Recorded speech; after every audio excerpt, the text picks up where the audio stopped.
All right, everyone.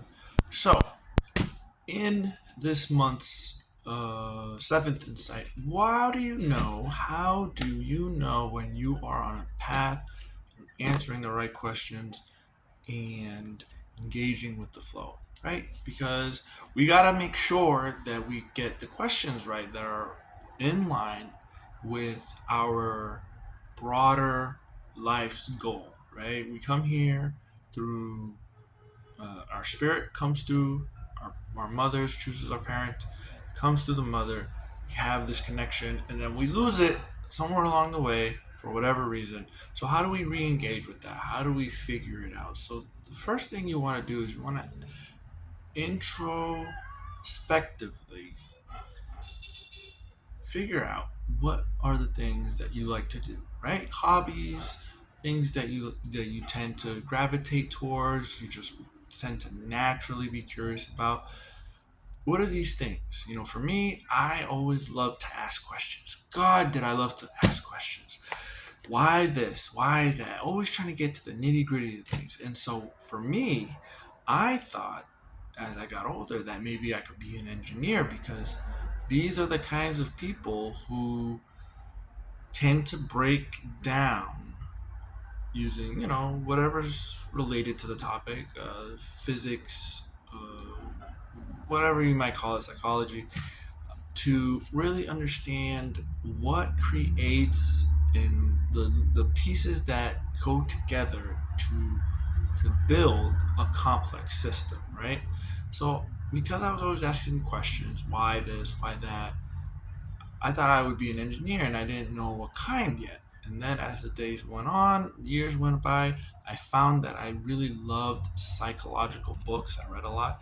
I would read I would really enjoy the psychological thrillers, um, the psychology behind Law and Order, the psychology behind the criminals, why they wanted to do this, where did that stem from. And so I thought I would want to be a psychologist. And then when I had the opportunity to be a psychologist, I didn't really feel connected to it. It was like I know that this is a part of it that I want, but there's something missing. As the years went by, you know, I started reading a little bit more. I would kind of ebb and flow with these questions, and sometimes it would be in the back of my mind, mostly in the back of my mind, especially as a young man, and it would just stay there for a while, and sometimes it would come out. Most of the time, it stayed back. When it came out, I read a book, Celestine Prophecy, that led me to a bunch of other books, specifically As Above, As Below, As Above, So Below, and something like that. And it was a book detailing about alternative ways of healing, medicinal practices, and in one of those chapters, I read Psychosynthesis, and that just as soon as I read it, the mix of East and Western psychology and therapeutic practices, as described in that chapter, I got hooked. It was just like one of those things where when you see the truth, you feel it, you believe it. This was one of those things, and so when you in that process, you have to have that question in the forefront of your mind.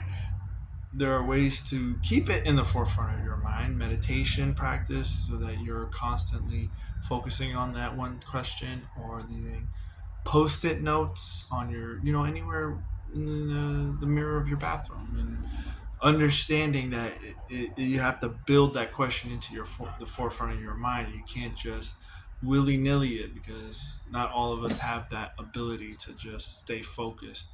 When something comes up, I tend to get distracted. So it's just a post-it note journaling would have been very helpful for my stubborn ass, but it is what it is. So when you have that question, you write it down, you put it as a reminder to always ask that question, because then eventually it gets in the back of your mind through the daily habits and the daily distractions that we have, because our society is not built to remind us or have us connected to our higher goals, to our higher selves. It's all consumerism, especially in the West, it's capitalism, constantly buying to for anything. If you feel sad, go buy something. If you feel excited, go buy something. It's always just trying to buy. So that's what it's geared towards. It's not geared towards uh, reminding you of your questions. So you have to do it yourself. So we can build it. It's building up now, but we got to keep it moving, keep it pushing, and it until we build a society that everything is in tune with our spiritual growth. And yeah, so just remember to do that. Make your post-it notes, have a reminder on your phone, and just keep thinking about it, keep engaging with the flow, and remember the questions, because when you finish answering the questions, it has to be the right question. You finish answering the question, you'll get pushed to another higher vibration point, and you'll be confronted with another question that's relevant to your spiritual journey, regardless of what religion or religious background you might have. Hope that was helpful. See you in the next one.